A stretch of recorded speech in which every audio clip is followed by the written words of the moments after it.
اس کا معیار کیا ہے، اس کی کوالٹی کیا ہے، اس کے طرف بھی اللہ رب العالمین نے اس آیت کریمہ کے اندر اشارہ کیا ہے۔ اور وہ اشارہ ہم اس طریقے سے سمجھ سکتے ہیں کہ اللہ رب العالمین نے اپنی شہادت اور گواہی، فرشتوں کی شہادت اور گواہی، اور اسی طرح سے اہل علم کی شہادت اور گواہی کو ایک ہی فعل کے ذریعے سے ذکر کیا ہے۔ فرمایا شہد اللہ انہ لا الہ الا ھو والملائکۃ واولو العلم، اللہ، فرشتے اور اہل علم گواہی دیتے ہیں کہ اللہ رب العالمین کے علاوہ کوئی معبود برحق نہیں ہے۔ اللہ رب العالمین نے یہاں یہ نہیں فرمایا کہ شہد اللہ انہ لا الہ الا ھو، کہ اللہ رب العالمین گواہی دیتا ہے، اور اس کے بعد یہ نہیں کہا کہ شہد الملائکہ، کہ فرشتے گواہی دیتے ہیں، اور پھر سے الگ سے فعل استعمال نہیں کیا، اور یہ نہیں کہا کہ شہد اولو العلم، جو اس سے پتہ یہ چلتا ہے کہ اللہ رب العالمین نے ایک ہی فعل میں تمام کے گواہوں کو، تمام کی شہادت کو ذکر کیا، جو اہل علم کے مقام و مرتبہ کو بتلاتا ہے۔ اسی طرح سے دوسری آیت ہے، اللہ رب العالمین نے قرآن کریم کے اندر ارشاد فرمایا قُل رب زدنی علما، اللہ رب العالمین نے نبی علیہ الصلاۃ والسلام جیسی ہستی کو علم میں اضافے کی دعا مانگنے کا حکم دیا۔ پتہ یہ چلا کہ علم یا صاحب علم، اہل علم اور علماء کرام جو کہ علم کی صفت سے متصف ہے، ان کا مقام و مرتبہ کیا ہے۔ اللہ رب العالمین نے اللہ کے رسول صلی اللہ علیہ وسلم جیسی ہستی کو علم میں اضافے کی دعا مانگنے کا حکم دیا۔ اگر علم سے زیادہ کوئی اور اہم چیز ہوتی تو اللہ رب العالمین نبی علیہ الصلاۃ والسلام کو اس چیز کا حکم دیتے کہ آپ اس چیز میں یا مال و دولت کے میں اضافے کی دعا اللہ رب العالمین سے کیجیے، لیکن پتہ یہ چلتا ہے کہ نہیں، مال و دولت کی اہمیت اللہ رب العالمین کے نزدیک نہیں ہے، یا دوسری چیزوں کی اہمیت اللہ رب العالمین کے نزدیک اتنی نہیں ہے جتنی اہمیت علم کی ہے۔ اسی لیے اللہ رب العالمین نے نبی علیہ الصلاۃ والسلام کو اس چیز میں اضافے کی دعا مانگنے کا حکم دیا۔ اسی طرح اللہ رب العالمین نے قرآن کریم کے اندر ارشاد فرمایا، کافی معروف آیت ہے، انما یخشی اللہ من عبادہ العلماء، اللہ رب العالمین سے حقیقی طور پر علماء کرام ہی ڈرتے ہیں۔ کیوں؟ اس لیے کہ اللہ رب العالمین کی معرفت یہ علماء کرام ہی رکھتے ہیں، اور جن کے اندر اللہ رب العالمین کی معرفت ہوتی ہے وہ اللہ رب العالمین سے خوف کھاتے ہیں۔ اسی طرح کی بے شمار آیتوں کے اندر اللہ رب العالمین نے علماء کرام کی قدر و منزلت، ان کی اہمیت اور ان کی عظمت کا ذکر کیا ہے، لیکن وقت کم ہے، اس لیے میں انہی نصوص پر اکتفا کرتا ہوں۔ اللہ تعالیٰ سے دعا ہے کہ اللہ رب العالمین ہم تمام کو اہل علم یا علماء کرام کی قدر و منزلت کو جاننے پہچاننے کی توفیق عطا فرمائے، آمین۔ وصلی اللہ علی نبینا محمد وسلم تسلیما کثیرا۔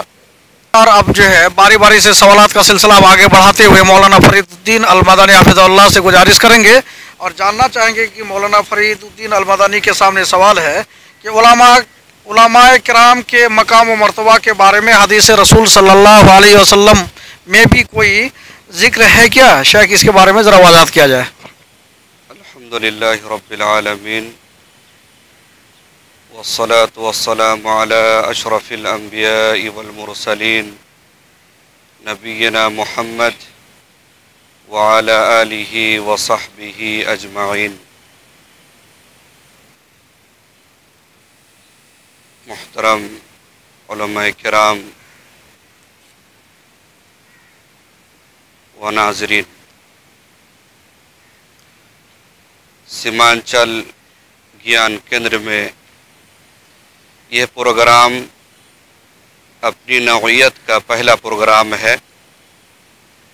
اللہ رب العزت ہم سب کی دینی خدمات کو شرف قبولیت سے نوازے، آمین۔ مجھ سے جو سوال کیا ہے وہ سوال ہے کہ احادیث نبویہ میں علماء کا مقام کیا آیا ہے۔ تو اس سلسلے میں دو حدیث پیش کرنا چاہوں گا۔ نبی کریم صلی اللہ علیہ وسلم کا فرمان ہے کہ وَإِنَّ الْعَالِمَ لَيَسْتَغْفِرُ لَهُ مَنْ فِي السَّمَاوَاتِ وَمَنْ فِي الْأَرْضِ والحیتان فی جوف الماء، کہ علماء کرام کا مقام یہ ہے کہ علماء کرام کے لیے ساری مخلوقات دعائیں کرتی ہے، استغفار کرتی ہے، مغفرت طلب کرتی ہے۔ مچھلیاں بھی پانی کے پیٹ میں، پانی کے اندر علماء ربانی کے لیے استغفار کرتے ہیں۔ اس سے علماء کے شرف اور مقام کا پتہ چلتا ہے۔ علماء کے مقام کا اندازہ ہم اس سے بھی لگا سکتے ہیں کہ علماء کرام انبیاء کرام علیہم السلام کے حقیقی وارث ہیں۔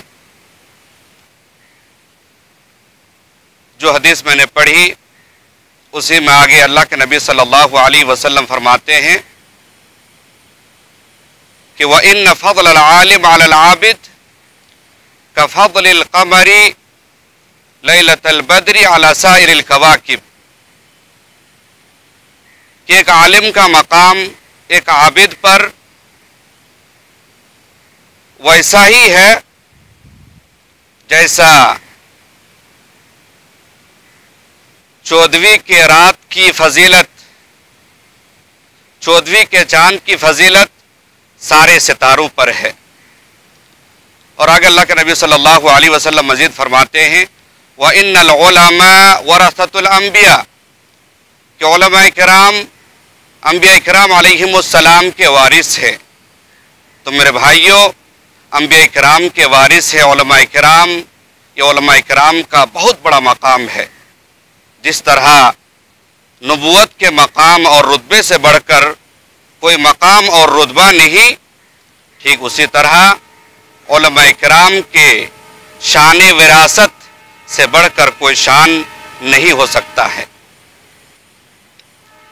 ایک اور حدیث کے اندر اللہ کے نبی صلی اللہ علیہ وسلم فرماتے ہیں الا ان الدنیا ملعونۃ، لوگو خبردار، دنیا ملعون ہے، باعث لعنت ہے، وما فیہا، اور دنیا کے اندر جو کچھ ہے سب ملعون ہے، الا ذکر اللہ، سوائے اللہ کے ذکر کے، وما والاہ، اور اللہ سبحانہ و تعالیٰ کی پسندیدہ چیزوں کے، محبوب چیزوں کے، وعالم او متعلم، اور سوائے عالم اور متعلم کے۔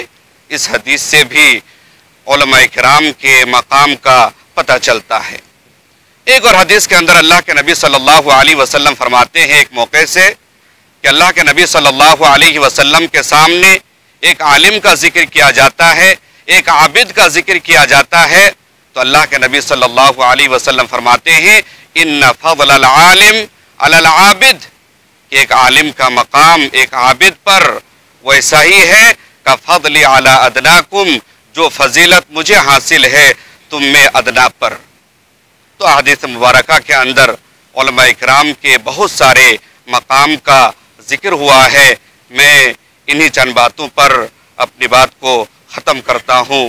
اللہ رب العزت ہم سب کو علماء کرام کے مقام کو سمجھنے کی توفیق عطا فرمائے اور علماء کرام سے زیادہ استفادے کی توفیق عطا فرمائے، آمین۔ محترم ناظرین، الحمدللہ یہ تمام علماء کرام ہمارے سیمانچل سے تعلق رکھتے ہیں اور دھراندار اور ممتاز عالم دین ہیں۔ اس کے لیے بہت بہت الحمدللہ شکریہ ہم کہہ سکتے ہیں کہ تمام تعریفات اللہ کے لیے لائق و زیبا ہے۔ آئیے ایک بہت ہی اہم اور ذمہ دارانہ سوال جس کو کہا جا سکتا ہے ہم یہ پیش کرنا چاہتے ہیں دکتور منصور عالم المدنی حفظ اللہ کے حوالے، جو جامعۃ الامام البخاری کے پرنسپل بھی ہیں موجودہ وقت میں۔ آئیے شیخ محترم کے خدمت میں ہم سوال پیش کرتے ہیں۔ بہت اہم اور ذمہ داری کے ساتھ یہ سوال جو ہے ہم لوگ کرنا چاہیں گے کہ علماء کرام کے سماجی ذمہ داریاں کیا کیا ہیں۔ جی شیخ محترم۔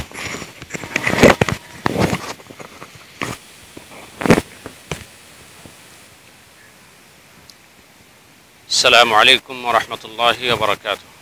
الحمد للہ رب العالمین والعاقبۃ للمتقین والصلاة والسلام علی رسولہ محمد وعلی آلہ وصحبہ اجمعین۔ ومن تبعهم بإحسان إلى يوم الدين أما بعد أعوذ بالله من الشيطان الرجيم بسم الله الرحمن الرحيم إنما يخشى الله من عباده العلماء۔ محترم ناظرین کرام، آپ سبوں کا سیمانچل گیان کیندر میں پرتپاک استقبال ہے۔ جو سوال مجھ سے پوچھا گیا وہ ہے علماء کی سماجی ذمہ داریاں کیا ہیں۔ آج کے اس پرفتن دور میں یہ سوال بہت ہی اہم ہے اور اس کو سمجھنے کے لیے حالات کو سمجھنا بھی ضروری ہے۔ اس سے پہلے علماء کا مقام و مرتبہ قرآن و حدیث کی روشنی میں آپ کے سامنے بیان کیا گیا۔ چونکہ عالم سماج میں جتنے بھی طبقات کے لوگ پائے جاتے ہیں سب سے اونچا مقام و مرتبہ کے مالک ہوتے ہیں، سب سے اونچا مقام علماء کا ہوتا ہے۔ تو چونکہ ان کا مقام و مرتبہ بڑا ہوتا ہے تو ان کی ذمہ داریاں بھی بڑی ہیں، اور جیسا کہ پیش کیا گیا کہ العلماء ورثۃ الانبیاء، انبیاء کے وارث ہوتے ہیں یہ علماء۔ تو جو کام انبیاء کرام کا دنیا میں تھا، جو مشن ان کا تھا، تو وہی مشن انبیاء کرام کا بھی ہوتا ہے۔ ذمہ داریاں بہت زیادہ ہیں علماء کرام کی۔ میں اس مختصر وقت میں چند ذمہ داریوں کی طرف اشارہ کرنا چاہوں گا۔ سب سے پہلی ذمہ داری جو علماء پر عائد ہوتی ہے وہ ہے کہ علماء آئیڈیل اور نمونہ بنے۔ انما یخشی اللہ من عبادہ العلماء، علماء ہی اللہ رب العالمین سے کما حقہ ڈرتے ہیں، جس طرح ڈرنے کا حق ہے، ڈرنا چاہیے حقیقی معنی میں، تو علماء ہی ڈرتے ہیں، کیونکہ علماء کو اس بات کی معرفت ہوتی ہے۔ علماء جانتے ہیں کہ اللہ رب العالمین سے کس طرح ڈرنا چاہیے، کس طرح تقوی اختیار کرنا چاہیے اللہ رب العالمین کا۔ تو اسی لیے علماء کرام اللہ سے سب سے زیادہ ڈرتے ہیں۔ اس آیت سے اس بات کی طرف اشارہ ہے کہ حقیقی معنی میں علماء وہی ہوتے ہیں جو باعمل ہیں، اپنے علم کے مطابق عمل کریں۔ تو عالم کی سب سے پہلی ذمہ داری یہ ہے کہ وہ آئیڈیل اور نمونہ بنے، چونکہ وہ انبیاء کے وارث ہیں، اور انبیاء کرام اپنے علم کے مطابق سب سے پہلے عمل کرتے تھے۔ تو علماء کو بھی سب سے پہلے اپنے علم پر عمل پیرا ہونا ہوگا، اور سماج کے لیے، لوگوں کے لیے، عوام کے لیے ان کو آئیڈیل اور نمونہ بننا ہوگا۔ اس سلسلے میں بہت سارے نصوص ہیں۔ اللہ تعالیٰ نے ومن احسن قولا ممن دعا الی اللہ وعمل صالحا، صرف لوگوں کو اچھائی اور بھلائی کی طرف بلانا کافی نہیں، بلکہ اس کے ساتھ ساتھ خود بھی نیک عمل اور اچھا عمل کرنا ہوگا۔ آج ہمارے سماج میں یعنی کچھ علماء، بہت ہی چند اور معمولی کم علماء کے کچھ بد عملی کی وجہ سے ہمارے عوام ہم سے متنفر ہوتے ہیں، اور ان کو دلیل بنا کر کے علماء سے دوری اختیار کر لیتے ہیں، جو کہ بالکل مناسب نہیں ہے۔ تو اس لیے سب سے پہلی ذمہ داری یہ ہے کہ علماء اپنے علم کے مطابق عمل کریں۔ دوسری سب سے بڑی ذمہ داری یہ ہے کہ اپنے علم کی روشنی کو وہ پھیلائیں، جیسا کہ اسی حدیث میں پیش کیا گیا کہ انبیاء کے وارث ہوتے ہیں۔ تو وارث کس چیز میں ہے؟ علم کے وارث ہیں۔ تو ان کے اندر جو علم ہے، علماء کے اندر کتاب و سنت کا علم، دین کا علم، شریعت کا علم، تو اس علم کو وہ لوگوں تک پہنچائیں۔ آج بہت افسوس کا مقام یہ ہے کہ ہم میں سے بہت سارے لوگ یعنی صرف ممبر اور محراب تک ہی محدود رہتے ہیں، بلکہ ہونا یہ چاہیے کہ عوام کے ہر طبقے تک، لوگوں تک جو ہے پہنچ کر کے وہاں تک اپنے علم کی روشنی کو پھیلائیں۔ تو جہاں تک ممکن ہو سکے، جس طریقے سے ممکن ہو سکے، وہ اپنے علم کی روشنی کو پھیلائیں۔ مختلف آج کے زمانے میں مختلف طریقے، مختلف وسائل موجود ہیں۔ تو جہاں کہیں بھی، جہاں تک ممکن ہو سکے، جس وسیلے کے ذریعے ممکن ہو سکے، تو اس کو پہنچائیں۔ تیسری ذمہ داری جو آج کے اس فتنے کے دور میں بہت زیادہ ہے، اور وہ یہ ہے کہ ہمارے سماج میں اور خاص کر کے ہمارے اس سیمانچل میں مختلف طرح کی تحریکیں، باطل تنظیمات، طرح طرح کی جو ہے تنظیمیں کام کر رہی ہیں، چاہے وہ عیسائی مشنری ہو یا الہادی مختلف جماعتیں ہوں، منکرین سنت کا مسئلہ ہو۔ تو مختلف جماعتیں اور تنظیمیں اس سلسلے میں کام کر رہی ہیں. تو علماء چونکہ سماج کا سب سے بڑا طبقہ ہے اور وہ انبیاء کے بھی وارث ہوتے ہیں، تو ان کی نظر جو ہے کافی دور رس ہونی چاہیے اور ہر طرح کی چیزوں پر ان کو نظر رکھنی چاہیے. تو جو ذمہ داری ان پر عائد ہوتی ہے وہ یہ ہے کہ جو بھی باطل تنظیمیں، تحریکات قرآن اور سنت کے خلاف، کتاب و سنت کے خلاف اس سماج میں پائی جاتی ہیں تو ان کا رد کریں اور عوام کو اس سے باخبر کریں کہ یہ کتاب و سنت کے خلاف ہے، درست نہیں ہے، تو اس سے آگاہ کریں. تو باطل نظریات کا قلع کرنا، ان کو عوام کو جو ہے اس سے دور رکھنا. اور اسی طرح سے امر بالمعروف اور نہی عن المنکر ایک لمبا موضوع ہے. تو یہ علماء کی سب سے اہم ذمہ داری ہے کہ لوگوں کو بھلائی کی طرف بلائیں، دین سے قریب کریں اور برائی سے روکیں. یہ بھی ان کی اہم ذمہ داری ہے. یہ چند مختصر جو ہے ذمہ داریاں ان پر عائد ہوتی ہیں. امید کرتے ہیں کہ علماء کرام اس پر توجہ دیں گے اور اپنی ذمہ داریوں کو سمجھیں گے. اللہ رب العالمین سے دعا ہے کہ اللہ رب العالمین ہم سبوں کو ان ذمہ داریوں کو سمجھنے اور اس پر عمل کرنے کی توفیق عطا فرمائے. محترم ناظرین، اب 5واں سوال لے کر کے ہم جو ہے مولانا عبدالرقیب المدنی حفظہ اللہ کی طرف پھر رجحان کر رہے ہیں، ان کی طرف موو کر رہے ہیں اور مولانا سے ہم جاننے کی کوشش کریں گے کہ محترم علماء کرام کے ذاتی ذمہ داریاں کیا کیا ہے. جبکہ محترم ناظرین، آپ لوگوں نے اس سے جو قبل جو سوال رہا، جو آپ سن رہے تھے کہ سماجی ذمہ داریاں کیا کیا ہیں، جیسے مولانا صاحب سے ہم لوگ بخوبی سماعت فرما رہے تھے، دیکھ بھی رہے تھے. اور یہ جو ہے پھر ہم مولانا عبدالرقیب صاحب سے جاننا چاہیں گے کہ جو ہے ان کی ذاتی ذمہ داریاں کیا کیا ہیں، وہ ہمارے سامعین کو، ناظرین کو ذرا اس سے آگاہ کیا جائے. جی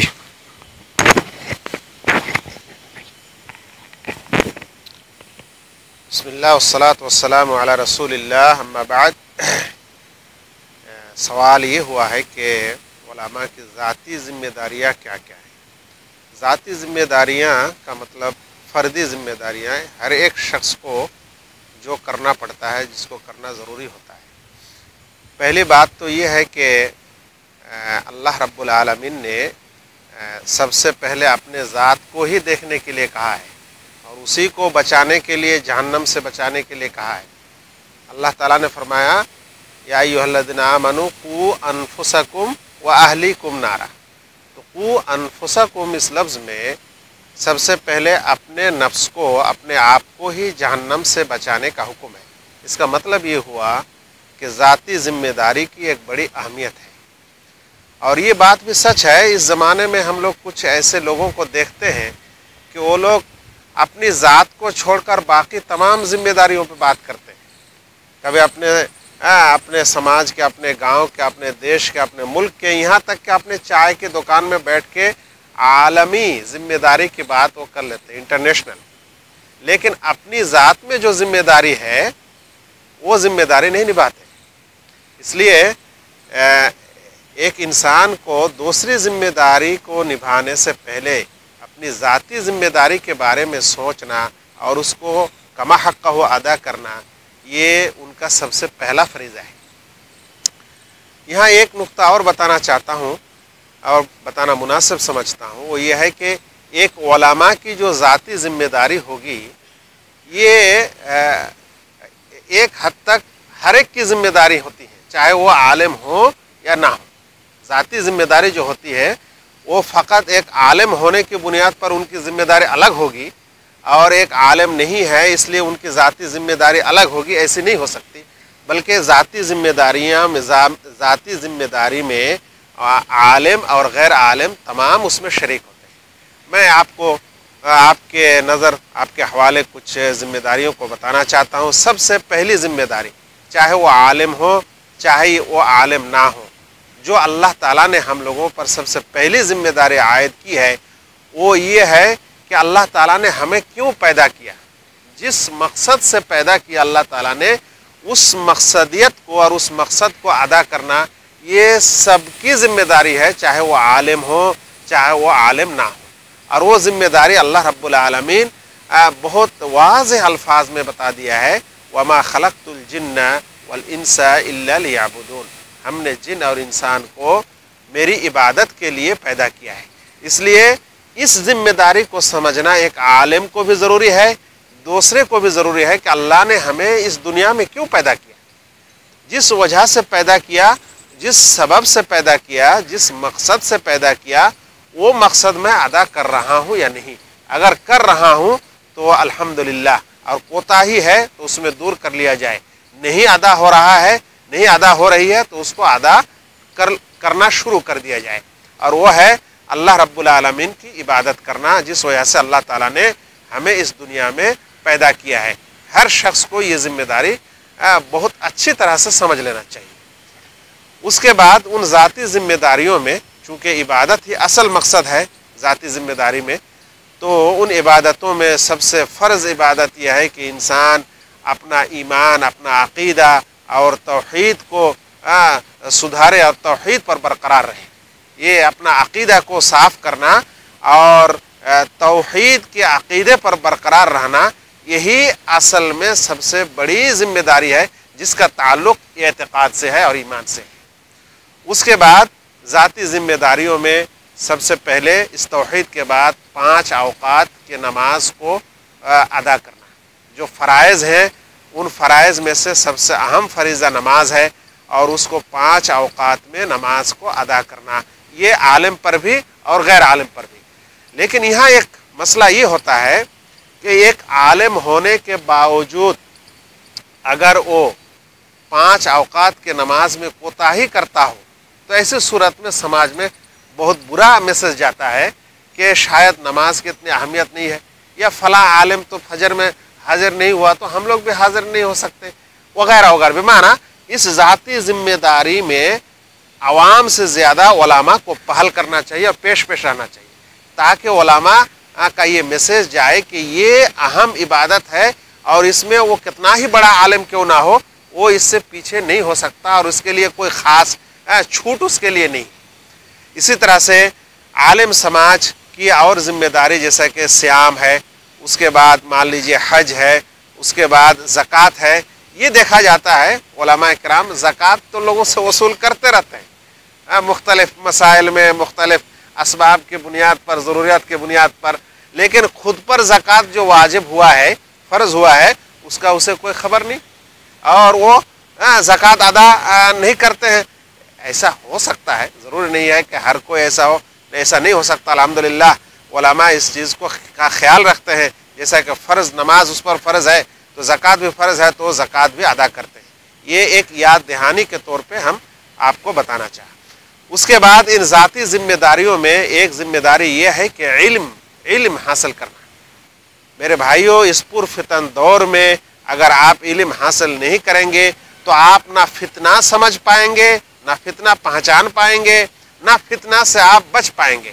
اور ہر انسان پر علم حاصل کرنا فرض ہے۔ اللہ کے رسول صلی اللہ علیہ وسلم نے کیا فرمایا؟ طلب العلم فریضہ علی کل مسلم، ہر مسلمان پر علم طلب کرنا، علم حاصل کرنا فرض ہے۔ آج ہم دنیا میں دیکھتے ہیں کہ ٹھیک ہے، عالم چاہے وہ چھوٹا ہو یا بڑا ہو یا متوسط قسم کا ہو، انہوں نے تو کچھ علم حاصل کیا، لیکن عوام ہم لوگ علم حاصل کرنا ہی نہیں چاہتے، یا پھر ہم یہ سمجھتے ہیں کہ جو عصری علوم ہے وہ سیکھ لینا، حاصل کرنے لائی ہماری کامیابی ہے، جبکہ علم حاصل کرنے کا مطلب یہی ہوتا ہے کہ وہ جس رب نے، جس اللہ نے اس کو پیدا کیا، اس رب کو پہچاننا، اس کے نبی صلی اللہ علیہ وسلم کو پہچاننا، اور اس کے دین کو پہچاننا، اور جس مقصد کے تحت اس کو پیدا کیا گیا ہے اس مقصد کو اور اس ذمہ داری کو سمجھنا، یہ ہوتا ہے علم طلب کرنے کا اصل مقصد، اور جو طلب کرنا ہر انسان پر فرض ہے۔ اس کے علاوہ اور میں ایک دو بات کا اشارہ کروں گا جو ذاتی ذمہ داریوں میں سے ہے، وہ یہ ہے کہ علماء کو چاہیے کہ اپنا شعار، اپنا وضاقتہ، اس کو عالمانہ شعار ہی برقرار رکھے۔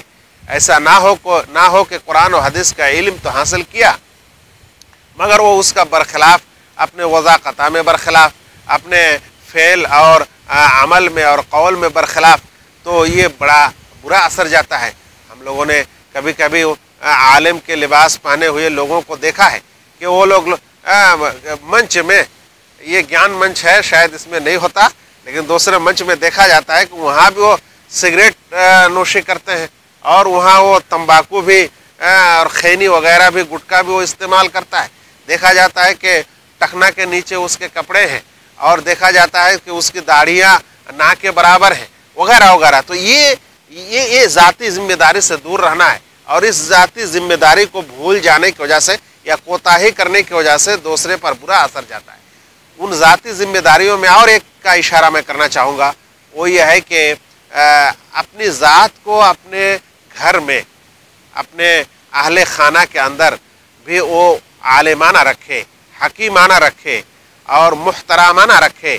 اس لیے کہ جب آپ کے گھر میں آپ کا اہلیہ، آپ کا بھائی بہن، آپ کے بچے آپ کو دینی شعار میں دیکھیں گے اور دینی وضاقتہ میں دیکھیں گے، دینی کاموں سے آپ کو کاموں کو کرتے دیکھیں گے، تب ان کے اندر یہ جذبہ پیدا ہوتا ہے کہ ہم کو بھی ایسا کرنا چاہیے.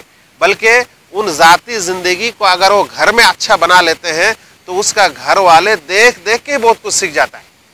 اور اس لیے شاید اللہ کے رسول صلی اللہ علیہ وسلم جب فرائض نماز پڑھ لیتے تھے تو سنن و نوافل اپنے گھر میں پڑھا کرتے تھے. اور صحیح مسلم کی ایک روایت یہ ہے کہ اللہ تعالیٰ ان سنن و نوافل جو گھر میں پڑھے جاتے ہیں نماز، ان کے ذریعے ان کے گھر میں خیر کرنے والے ہیں. تو ایک عالم اپنی ذاتی زندگی میں اگر تسبیح تحلیلات گھر میں کرتے ہیں، قرآن پڑھتے ہیں، اس کے بعد نفل نماز ادا کرتے ہیں اور دعا و اذکار اپنی اپنی جگہ پہ پڑھتے ہیں، کھانے کے ٹائم میں، کھانے سے پہلے، کھانے کے بعد، اس کے بعد حمام میں، باتھ روم میں جانے سے پہلے، نکلنے کے بعد وقت، یہ سب اگر کرتے ہیں تو یہ گویا کہ ایک نور علی نور ہوتا ہے. اور ایسی صورت میں اس عالم سے برکت ہوتی ہے، اس کے علم سے، عمل سے گھر والے، سماج اس کو دیکھ کے، راستے میں، بازار میں، عام جگہوں میں لوگ اس کو دیکھ کے سیکھتے ہیں. اس لیے ذاتی زندگی کو بہتر بنانا ہے اور خاص کر کے عالم کو دوسرے سے ممتاز ہونا ہے اور زیادہ بہتر بنانا ہے. امید کے باتیں سمجھ میں آ گئی ہوں گی. اللہ تعالی ہمیں سب کو اپنی ذاتی ذمہ داری کو سمجھنے اور اس کو صحیح طرح سے نبھانے کی توفیق عطا کرے. آمین.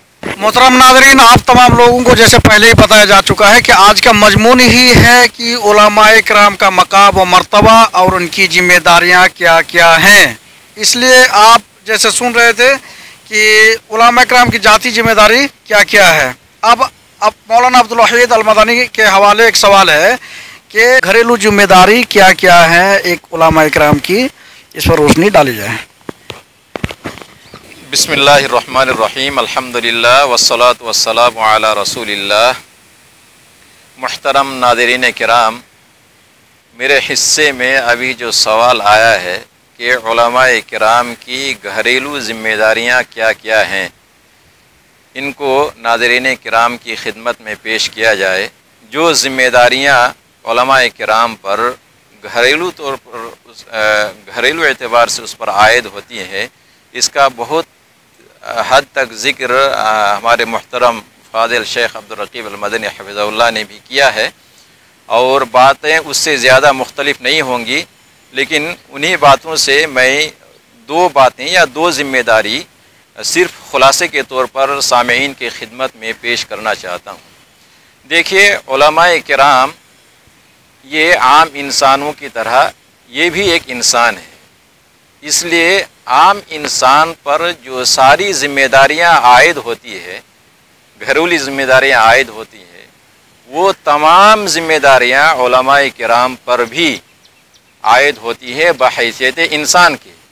اس لیے علماء کرام پر یہ ضروری بنتا ہے یا یہ واجب ہوتا ہے کہ وہ عام انسان کی طرح اپنے ان تمام ذمہ داریوں کو اسی طرح سے ادا کریں جس طرح سے شریعت اسلامیہ نے اس سے مطالبہ کیا ہے. کیوں؟ اس لیے کہ اگر ایسا نہیں کرتے ہیں تو اللہ رب العالمین ہم سے اس سلسلے میں سوال پوچھے گا. نبی کریم صلی اللہ علیہ وسلم نے حدیث کے اندر ارشاد فرمایا ہے، الا وکلکم راع وکلکم مسئول عن رعیتی، تم میں سے ہر شخص نگہبان ہے، نگران ہے، اور اسے اپنے ماتحت کے لوگوں کے بارے میں اور ان کے انڈر میں جو لوگ زندگی گزارتے ہیں ان کے سلسلے میں، ان کے بارے میں ان سے پوچھا جائے گا۔ اس لیے علماء کرام کی بھی ذمہ داری یہ بنتی ہے کہ وہ اپنے ماتحت کا خیال رکھیں، اپنے انڈر کے لوگوں کا، گھریلو زندگی کا، اپنے فیملی کا وہ خیال رکھیں، اور جو ذمہ داری اس پر ایک انسان ہونے کی حیثیت سے عائد ہوتی ہے اس ذمہ داری کو وہ ادا کریں۔ دوسری ذمہ داری جس کا میں ذکر کرنا چاہوں گا، بحیثیت عالم ان کی کیا ذمہ داری بنتی ہے۔ تو بحیثیت عالم اس پر گھریلو اعتبار سے اس کی جو ایک اضافی ذمہ داری بنتی ہے اس کا بہت حد تک ذکر ہو چکا ہے۔ وہ اضافی ذمہ داری یہ ہے، خلاصہ کلام کے طور پر میں پیش کرنا چاہتا ہوں، کہ وہ اپنے گھر کے اندر دینی ماحول پیدا کرے۔ جس طرح سے وہ اپنے آپ کو نماز کا پابند رکھتا ہے، وہ گھر کے تمام ممبران کو بھی نماز کا پابند بنائے۔ جس طرح سے ایک عالم دین صحیح عقیدے کا حامل ہوتا ہے، اسی طرح سے وہ گھر کے تمام افراد کو صحیح عقیدے کا حامل بنائے، ان کو سکھائے، اور یہ اسی وقت پیدا ہوگا جب گھر کے اندر اس طرح کا دینی ماحول پیدا ہوگا۔ جب عقیدے کی بات آئے گی، اللہ کہاں ہے، تو اس طرح کے مسائل کو وہ اپنے بچوں کو لے کر کے، اپنے ماں باپ کو، اپنے بیوی کو، اہلیہ کو لے کر کے بیٹھیں، گھر کے دیگر افراد کو لے کر کے بیٹھیں، اور ان کو یہ بتلائیں کہ اس کا صحیح جواب کیا ہے۔ اور اسی طرح سے نماز کی اہمیت، اسی طرح سے قرآن کریم کی تلاوت، ذکر و اذکار کی اہمیت و فضیلت وغیرہ، جب ان چیزوں کا تذکرہ گھر کے اندر ہوگا تو خود بخود گھر کے تمام افراد ان چیزوں کو اپنانے کی کوشش کرے گا۔ اور جس طرح سے شیخ نے فرمایا کہ جب وہ اپنے آپ کی اصلاح کرے گا، اپنے آپ کو نماز کا پابند بنائے گا، صحیح عقیدے کا حامل ٹھہرائے گا، تو ٹھیک اسی طرح سے اس کو دیکھ کر کے گھر کے تمام افراد بھی سیکھیں گے اور اس چیز کو اپنانے کی کوشش کریں گے۔ اور اسی چیز کی طرف اللہ رب العالمین نے قرآن کریم کی اس آیت کریمہ کے اندر ذکر کیا ہے، جیسا کہ شیخ نے فرمایا، یا ایھا الذین آمنوا قوا انفسکم، سب سے پہلے آپ اپنے ذات کی اصلاح کیجئے، اپنی ذات کو جہنم کی آگ سے بچائیے، اور دوسرے نمبر پر گھر کے جو افراد ہیں ان کی بھی اصلاح کی ذمہ داری آپ کے اوپر بنتی ہے۔ اس لیے فرمایا قوا انفسکم، نمبر 2 واہلیکم نارا، اور اپنے اہل و عیال کو، گھر کے ممبران کو، گھر کے افراد کو بھی جہنم کی آگ سے بچائیے۔ اور یہ اسی وقت ممکن ہوگا جب ایک گھر کے اندر دینی ماحول ہوگا، اور اس ماحول سے متاثر ہو کر کے گھر کے تمام افراد اپنے آپ کو دینی طور طریقے سے اور مذہبی شعار کے ساتھ اپنی زندگی گزارنے کی کوشش کریں گے۔ اللہ رب العالمین سے دعا ہے کہ اللہ رب العالمین ہمیں اپنی ذات کے ساتھ ساتھ اپنے گھر کی بھی اصلاح کی توفیق عطا فرمائے۔ آمین۔ وصلی اللہ علی نبینا محمد وسلم تسلیما کثیرا۔ کہ جیسے ذمہ داریاں باری باری سے اب دیکھتے جا رہے ہیں، اب مولانا سے مطالبہ کریں گے کہ علماء کرام کی کچھ اہم ذمہ داریوں کے بارے میں ذرا تبصرہ کیا جائے یا ہمارے ناظرین کو بتایا جائے۔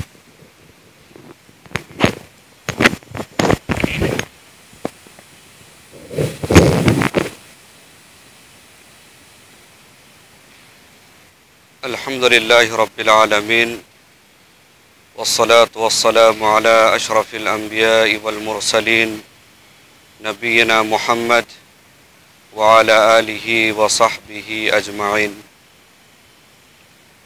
محترم ناظرین کرام، تقریباً علماء کرام کی اہم ذمہ داریوں کا ذکر ہو چکا ہے۔ میں انہی بعض ذمہ داری کی طرف اشارہ کرنا چاہوں گا۔ دراصل حصول علم کا جو مقصد ہے، اور حصول علم کے لیے جو مقصد ہونا چاہیے، وہیں سے ہماری ذمہ داریاں بھی سمجھ میں آ جاتی ہے۔ امام احمد بن حنبل رحمہ اللہ حصول علم کے مقصد کو واضح کرتے ہوئے لکھتے ہیں کہ العلم لا يعدله شيئا، العلم لا يعدله شيء لمن صحت نیته، کہ جس کی نیت صحیح ہو اس کے لیے علم سے بڑھ کر کوئی دولت نہیں ہے۔ لوگ سوال کرتے ہیں کیف تصح النیہ یا ابا عبداللہ، یا ابی عبداللہ نیت کی اصلاح کیسے ہو سکتی ہے؟ امام احمد بن حنبل رحمہ اللہ فرماتے ہیں ینوی رفع الجہل عن نفسہ وعن غیرہ، پہلا مقصد کہ سب سے پہلے اپنی اصلاح کرے، سب سے پہلے جہالت کو اپنے آپ سے دور کرے، وعن غیرہ، اس کے بعد جہالت کو دوسروں سے دور کرے، یعنی دوسروں کی اصلاح کی فکر کرے۔ تو پہلا مقصد حصول علم کا اپنی اصلاح، دوسرا مقصد اپنی اصلاح کے ساتھ ساتھ دوسرے کی اصلاح کی بھی فکر ہو۔ علامہ ابن عثیمین رحمہ اللہ اپنی کتاب شرح حلیہ طالب العلم کے اندر زکوٰۃ کے علم کے حوالے سے چند اہم نکات ذکر کیے ہیں۔ ان میں ایک نقطہ العمل بہ، یعنی علم کے مطابق عمل کرنا۔ آگے لکھتے ہیں لأن العمل بہ دعوۃ الیہ، ایک عالم کا علم کے مطابق عمل کرنا بے شک یقینی طور پر علم کی طرف دعوت دینا۔ اگر ہم اپنے علم کے مطابق عمل کرتے ہیں، علماء کرام اپنے علم کے مطابق عمل کرتے ہیں، تو ان کا عمل کرنا یہ علم کی طرف دعوت دینا ہے۔ آگے بڑی قیمتی بات لکھتے ہیں کہ وَكَثِيرٌ مِّنَ النَّاسِ يَتَأَسَّوْنَ بِالْعَالِمِ بِأَخْلَاقِهِ وَأَعْمَالِهِ أَكْثَرَ مِمَّا يَتَأَسَّوْنَ بِأَقْوَالِهِ، بہت سارے لوگ ایک علماء کے اعمال اور اخلاق سے متاثر ہوتے ہیں، ان کی اقتداء کرتے ہیں، ان کے اقوال کی اقتداء کرنے سے کہیں زیادہ، اور اس میں کوئی شک نہیں کہ علم کا زکوٰۃ ہے۔ تو میرے بھائیوں، اس سے پہلے بھی یہ ذمہ داری آ چکی ہے، اس کا ذکر آ چکا ہے کہ علماء کی پہلی ذمہ داری یہ ہے کہ وہ اپنے علم کے مطابق عمل کرے، اور جب ہم اپنے علم کے مطابق عمل کریں گے تو ہماری دعوت لوگوں کے لیے متاثر ہوگی۔ شیخ رحمہ اللہ دوسرا نقطہ بیان کرتے ہیں کہ الامر بالمعروف والنہی عن المنکر، علماء کی دوسری ذمہ داری بھلائی کا حکم دینا اور برائی سے روکنا۔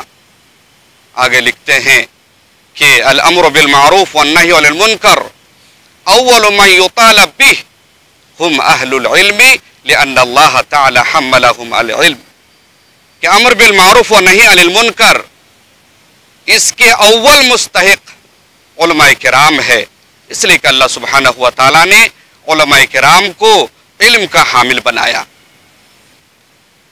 میں نے علماء کے مقام کے ذکر میں اس بات کا ذکر کیا کہ علماء کے لیے سب سے بڑی فضیلت کی بات یہ ہے کہ علماء کے وارث ہیں۔ نبوت و رسالت کا سلسلہ ختم ہو چکا ہے، بند ہو چکا ہے، اب قیامت سے پہلے کوئی نبی اور رسول نہیں آئیں گے، لہذا انبیاء کرام کی جو مشن تھے وہ مشن اب علماء کرام کو انجام دینا ہے۔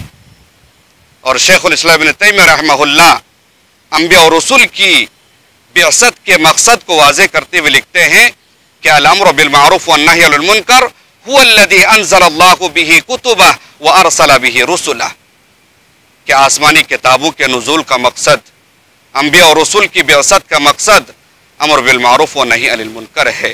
تو میرے بھائیوں، انبیاء کرام کے مشن کو، علماء کرام کو انجام دینے کی ضرورت ہے، لہذا علماء کرام کی اہم ذمہ داریوں میں پہلی ذمہ داری یہ ہے کہ وہ اپنے علم کے مطابق عمل کرے، پھر لوگوں کو بھلائی کا حکم دے، برائی سے روکے۔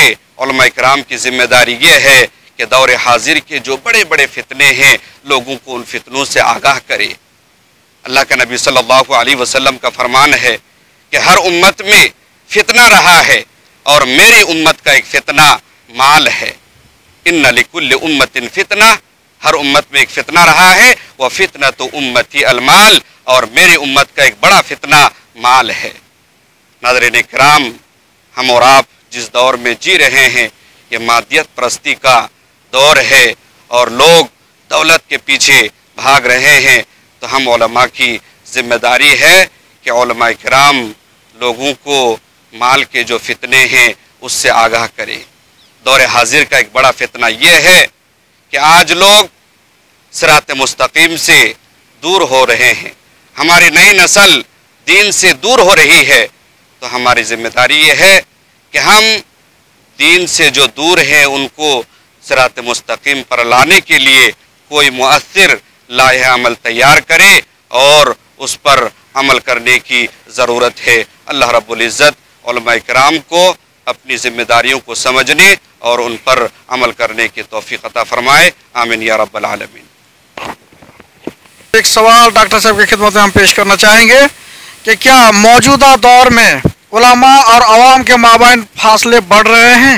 اگر بڑھ رہے ہیں تو اس کا اسباب کیا ہے اور اس کو کیسے دور کیا جا سکتا ہے؟ حامد و مسلم اما بعد، جو سوال پوچھا گیا ہے وہ بہت ہی اہم ہے کہ کیا موجودہ دور میں علماء اور عوام کے درمیان فاصلہ بڑھ رہا ہے؟ یقیناً فاصلہ بڑھ رہا ہے اور بڑھا ہے، اور یہ بہت اہم نقطہ ہے جس پر بات ہونی چاہیے۔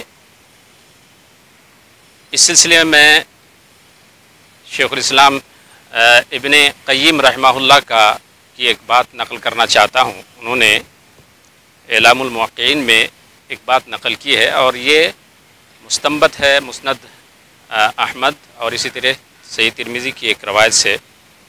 وہ کہتے ہیں علماء کی مثال دیتے ہوئے کہ علماء کی مثال ویسے ہی ہیں، العلماء هم فی الارض کمثل النجوم فی السماء، جیسے آسمان میں ستارے ہیں تو اسی طرح سے زمین میں علماء ہیں۔ اور مثال کس طرح سے ہے؟ کہتے ہیں کہ آسمان میں جو ستارے ہیں جب تاریکی چھا جاتی ہے رات کی تاریکی میں تو لوگ راستے کی رہنمائی کے لیے، راستہ دکھنے کے لیے ان سے رہنمائی حاصل کرتے ہیں، یعنی اس روشنی میں، تاریکی میں اس روشنی سے روشنی حاصل کر کے راستہ وہ دیکھتے ہیں، ان کو راستہ نظر آتا ہے۔ اور آگے وہ لکھتے ہیں کہ علماء کی حاجت، ضرورت، عوام کو علماء کی ضرورت کہتے ہیں وحاجتہم الیہم اکثر من حاجتہم الی الطعام والشراب، کہ علماء کی ضرورت عوام کو ان کے کھانے اور پینے سے کہیں زیادہ ہے، اور یہ بہت اہم نقطہ ہے۔ اس لیے کہ جس دن عوام اور علماء دونوں کے بیچ میں فاصلہ پیدا کر دیا گیا، دونوں کے درمیان جدائی پیدا کر دی گئی، تو یہ سمجھیے کہ اس دن سے دین بیزاری شروع ہو جائے گی، دین سے دوری شروع ہو جائے گی۔ اور یہ میں سمجھتا ہوں اس کے بہت سارے اسباب ہیں، 2-3 نقطوں میں اس کو پیش کرنا چاہوں گا۔ پہلی چیز ہے کہ یہ دشمنان اسلام کی بہت بڑی سازش ہے کہ اسلام سے، کیونکہ انسان اس دنیا میں ان کے پاس جو سب سے بڑی دولت ہے، سب سے بڑی نعمت ہے، وہ ہے ایمان اور اسلام کی دولت۔ تو دشمنوں کا جو حملہ ہوتا ہے، سب سے پہلا حملہ اور شدید حملہ ہوتا ہے، وہ ان کی یہ کوشش ہوتی ہے کہ دین سے لوگوں کو دور کر دیا جائے، اسلام سے، ایمان سے لوگوں کو دور کر دیا جائے۔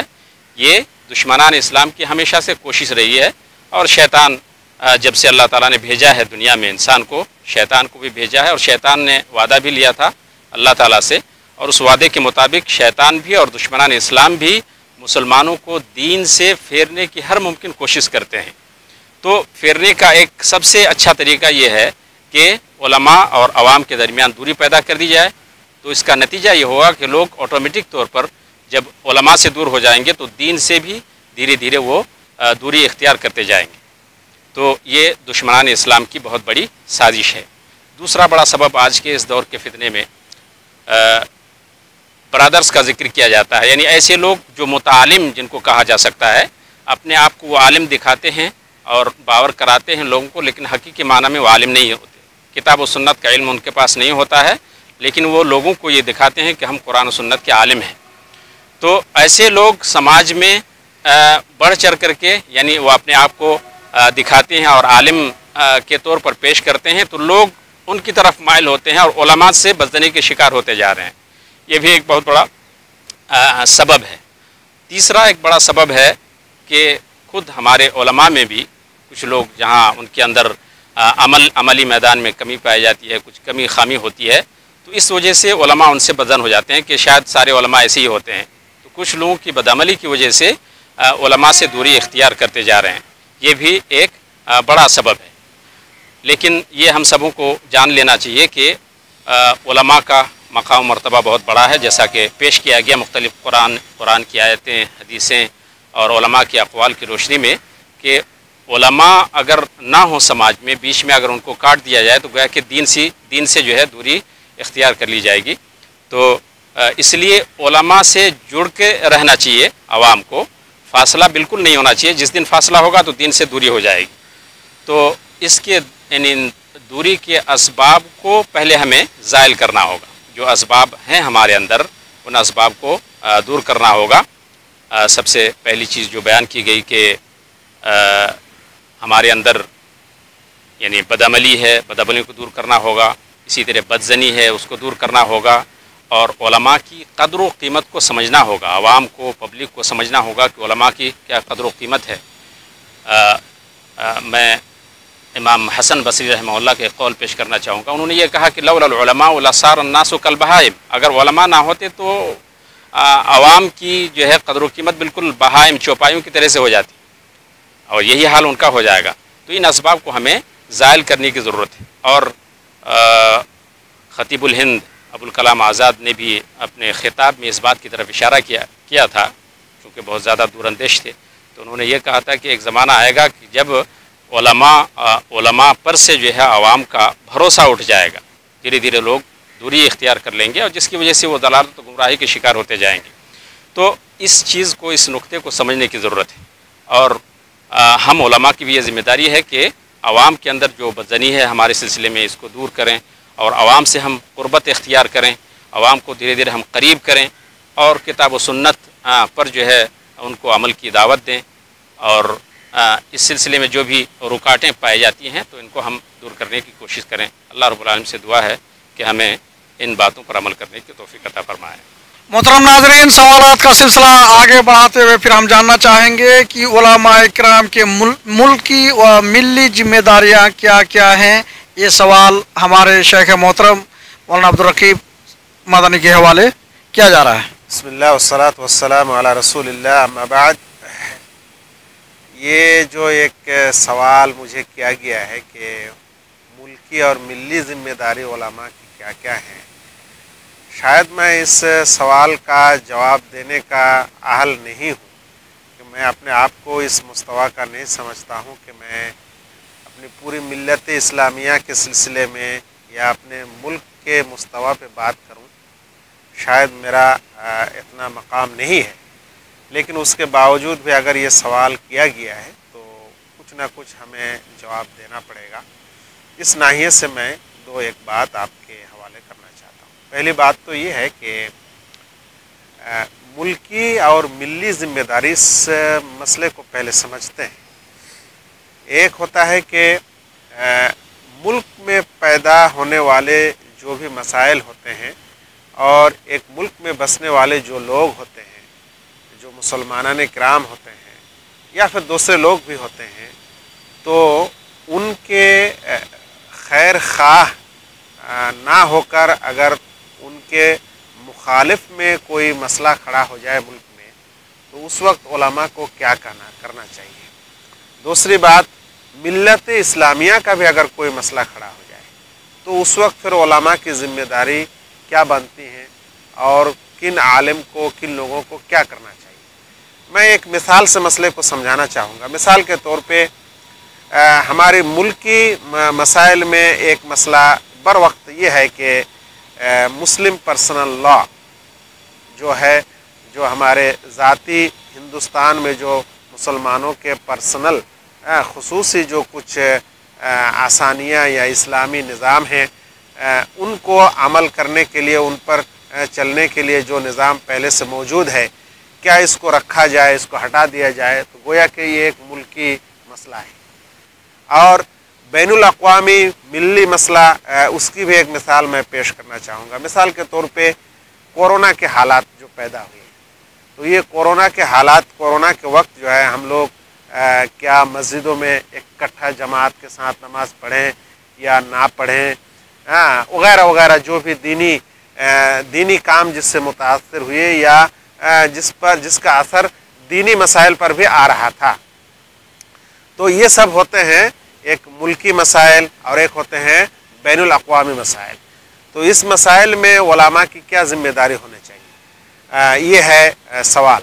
تو اس کو وضاحت کے بعد میں یہ بات بھی آپ کے نظر کرنا چاہتا ہوں کہ حقیقت میں کیا ہمارے عوام علماء کو ملکی اور ملی مستوی کا قدر عطا کیے ہیں؟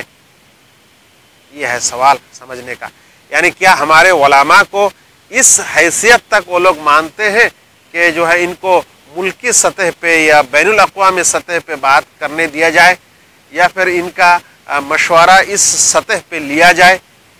اگر حالات یہ ہو کہ بھائی آپ تو مسجد میں امام کا کام انجام دیں یا مدرسہ میں پڑھائیں، یا پھر جو ہے آپ نکاح بیاہ شادی وغیرہ میں آپ آئیں، اور اکثر زیادہ سے زیادہ ہمارے کسی کے یہاں میت ہے تو وہاں آ کے جنازہ کی نماز پڑھا دیجئے، اور بہت سارے بدعاتی سماج میں ایصال ثواب اور دعائی محفل وغیرہ کرا دیجئے۔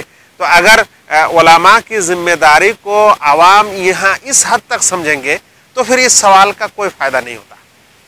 اس سوال کا فائدہ تب ہوتا ہے جب عوام علماء کو ملی اور نیشنل اور انٹرنیشنل، قومی اور بین الاقوامی سطح پر علماء کو مانتے ہیں یا علماء کو ذمہ دار سمجھتے ہیں۔ تو ہم یہ نقطہ اس لیے آپ کے پاس چھیڑے کہ اب ہمارے سماج میں ایک محدود ذمہ داری علماء کو دی جاتی ہے، یا علماء کو محدود ذمہ داری کا مالک سمجھا جاتا ہے۔ اس لیے ہم اس پر بات کرتے بھی ہیں تو کوئی فائدہ نہیں ہوتا، یا پھر مان لیجئے کہ بات کرنے کا موقع بھی نہیں ہوتا۔ اس کے باوجود بھی ہم یہ کہہ سکتے ہیں کہ جب اس طرح سے ملکی پیمانے کا کوئی مسئلہ آ جائے تو ملک میں بسنے والے جو ہمارے علماء ہیں، جیسا کہ بڑے بڑے مراکز ہیں، بڑے بڑے جامعات ہیں، یونیورسٹیاں ہیں، چاہے وہ سرکاری ہو چاہے وہ غیر سرکاری ہو، بڑے بڑے ٹرسٹ کے ذمہ دار ہیں، بڑے بڑے تنظیم کے ذمہ دار ہیں جو اعلیٰ مستوی ہندوستانی مستوی پہ، ملکی مستوی پہ کام کرتے ہیں، چاہے وہ خیرات NGO کا کیوں نہ ہو، وہ سب کے جو ہمارے رہنما ہیں۔ اس طرح سے مان لیجئے کہ مسلم جماعتوں کے جو سربراہ ہیں، مرکزی جمعیت اہل حدیث ہیں، اس کے علاوہ دوسرے جتنے بھی مسلمان ہیں، کسی نہ کسی شکل میں ان کے یہاں بھی ذمہ دار ہوتے ہیں، رہتے ہیں۔ تو ان لوگوں کو ضرور پہل کرنا چاہیے۔ اگر اور اس وقت جو ہے پھر یہ سماج کے عام علماء جو مسجدوں میں، مکاتب میں چھوٹی چھوٹی ذمہ داریاں ادا کرتے ہیں، یہ ان تک بات کریں گے بھی تو وہاں تک نہیں پہنچے گی۔ اس لیے اس وقت بات کرنے کے لیے ہمیں ان ذمہ داران کو چاہیے کہ یہ پہل کریں، یہ خاموش نہ رہیں، اور ایک سیکولر ملک میں جو قانونی حدود ہیں ان قانونی حدود میں رہتے ہوئے اس کی مخالفت کرے یا اس کی تائید کرے، یا پھر جو ذمہ داران ہیں ہندوستانی پیمانے پہ ان سے ملاقات کرے، ان سے یہ خط و خطابت کرے، ان سے اپنا نمائندہ بھیجے، وغیرہ وغیرہ شکل میں بات کرنا چاہیے، خاموش نہیں رہنا چاہیے۔ اس لیے کہ اس وقت اگر بڑے لوگ خاموش رہ جائیں گے، بڑے ذمہ داران، تو گویا کہ حکومت کے پاس یہ میسج جائے گی کہ تب لوگ پھر مطمئن ہیں ہمارے اس قانون سے اور ہمارے اس اقدام سے، لوگ مطمئن ہیں، کوئی مسئلہ نہیں ہے، اور پھر ایک اور بڑا مسئلہ ملک میں پیدا ہو جائے گا۔ اسی طرح سے مان لیجئے کوئی دنیاوی مسائل بھی اگر ہوں، جیسا کہ NRC کا مسئلہ تھا وغیرہ وغیرہ کا مسئلہ تھا، تو اس وقت بھی فقط عام لوگوں کی ذمہ داری نہیں بنتی تھی، بلکہ یہ ملکی پیمانے پہ تمام چھوٹے بڑے تمام ذمہ داروں کی ذمہ داری بنتی تھی، تو اس پر کام کرنا چاہیے۔ اس کے علاوہ جو جہاں تک ملی مسائل ہیں تو الحمدللہ پوری دنیا میں علماء کی ایک بڑی ٹیم اس وقت بھی موجود ہے۔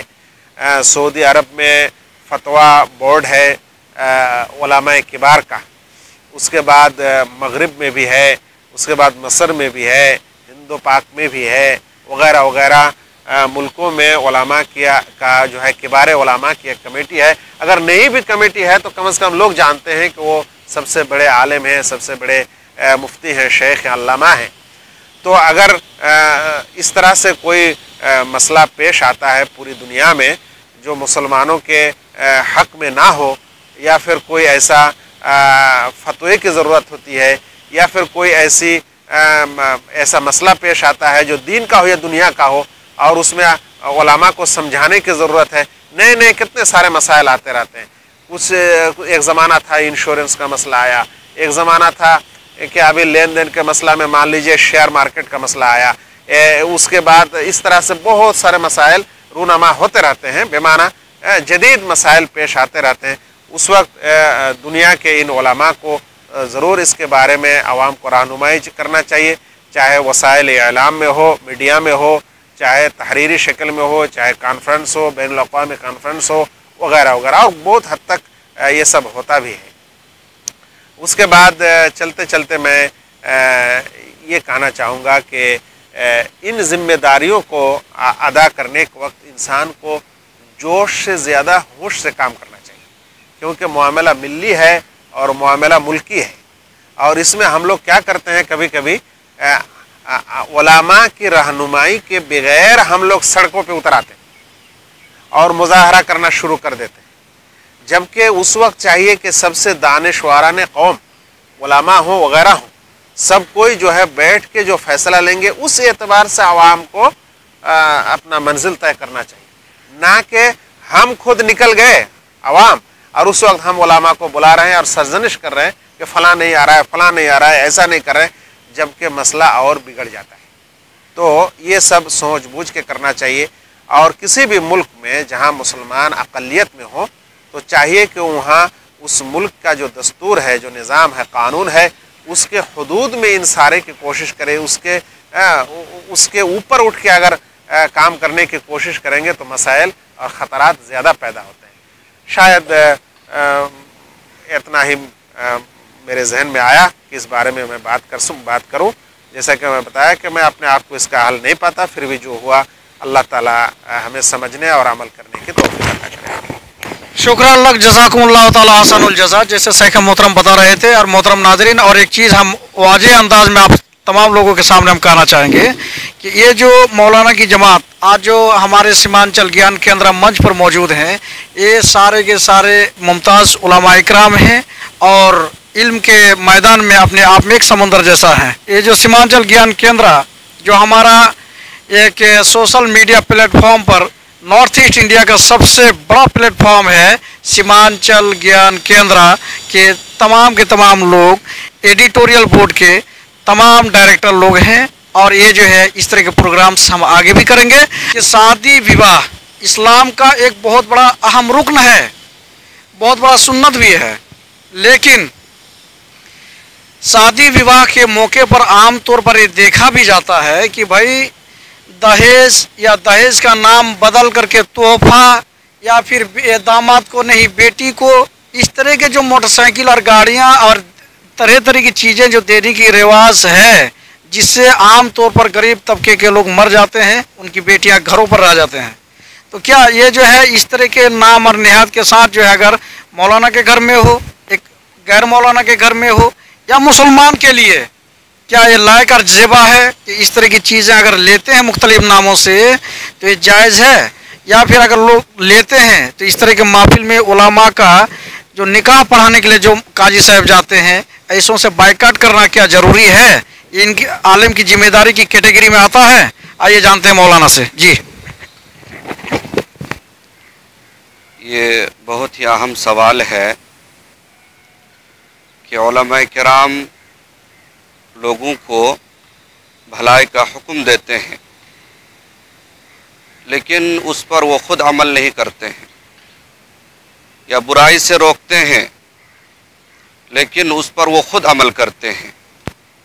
تو میرے بھائیوں، علماء کرام کا لوگوں کو بھلائی کا حکم دینا اور خود اس پر عمل نہیں کرنا، یا برائی سے روکنا اور اس برائی کا خود ارتکاب کرنا، سماج پر اس کے برے اثرات مرتب ہوتے ہیں اور لوگوں کے دلوں سے علماء کرام کی عزت، توقیر اور احترام ختم ہو جاتا ہے. یہی وجہ ہے کہ آج عوام الناس کا ربط علماء کرام سے کم ہو رہے ہیں، دوری پیدا ہو جاتی ہے علماء کرام اور عوام کے بیچ.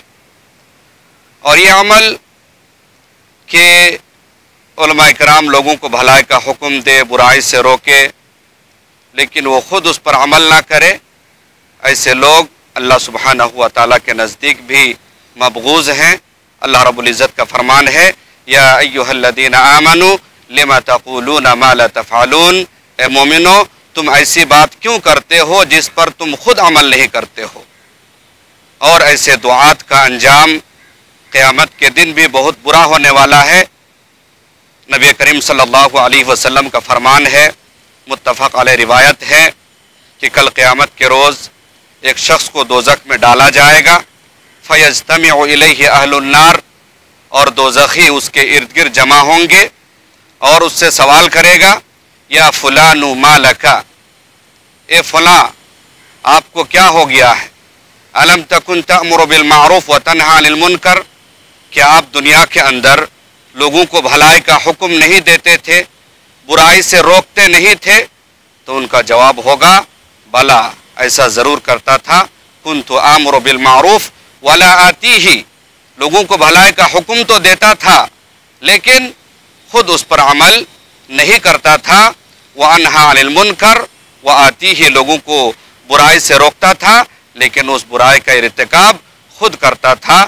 تو میرے بھائیوں، آج سماج کے اندر اس کے برے اثرات مرتب ہو رہے ہیں کہ دعات لوگوں کو بھلائی کا حکم دیتے ہیں، برائی سے روکتے ہیں، لیکن وہ خود بھلائی کے کام میں بڑھ چڑھ کر حصہ نہیں لیتے ہیں یا برائی سے اپنے آپ کو دور نہیں رکھتے ہیں. اللہ رب العزت ہم سب کو اس بات کی توفیق دے کہ ہم خود بھلائی کا حکم دے، برائی سے روکے، اور ہم خود بھی بھلائی کے کام بڑھ چڑھ کر حصہ لے اور برائی سے اجتناب کرے، پرہیز کرے. اللہ رب العزت ہم سب کو کہنے اور سننے کے ساتھ ساتھ عمل کی توفیق عطا فرمائے. آمین یا رب العالمین. محترم ناظرین، یہ پروگرام کا جو ہے اب سلسلہ بس ختم کی طرف ہی ہے، اس لیے مولانا عبد الوحید مدنی عبید اللہ سے گزارش ہے کہ ہمارے جنتا کو، عوام الناس کو آپ کچھ چند نصیحتی کلمات پیش کریں تاکہ جو ہمارے لیے ایک مسئلہ راہ بن سکے. جی محترم ناظرین کرام، مجھ ناچیز کو جس چیز کا حکم دیا گیا ہے یا جو سوال ہمارے سامنے رکھا گیا ہے، میں اس لائق نہیں ہوں کہ کسی دوسرے کو نصیحت کروں. تاہم وذکر فإن الذکریٰ تنفع المؤمنین کے کو مد نظر رکھ کر کے دو چار باتیں بڑی مختصر انداز میں آپ کے سامنے رکھنا چاہتا ہوں. دیکھیے، آج کی جو محفل سجائی گئی یا جو پروگرام منعقد کیا گیا، اس کا عنوان تھا علماء کرام کا مقام و مرتبہ اور اس کی ذمہ داریاں. اسی کے حوالے سے دو نصیحتیں آپ کے سامنے رکھنا چاہتا ہوں. اور پہلی نصیحت سب سے پہلے میں اپنی ذات کے لیے اور اس کے بعد جملہ حاضرین اور ہمارے محترم ناظرین کرام کے لیے یہ ہے کہ ہم تمام کو اپنے اندر اللہ رب العالمین کا تقوی پیدا کرنے کی ضرورت ہے. اللہ رب العالمین کا ڈر اور خوف اپنے دل میں پیدا کریں، کیونکہ یہی ایک ایسی صفت ہے جس کے ذریعے سے ایک انسان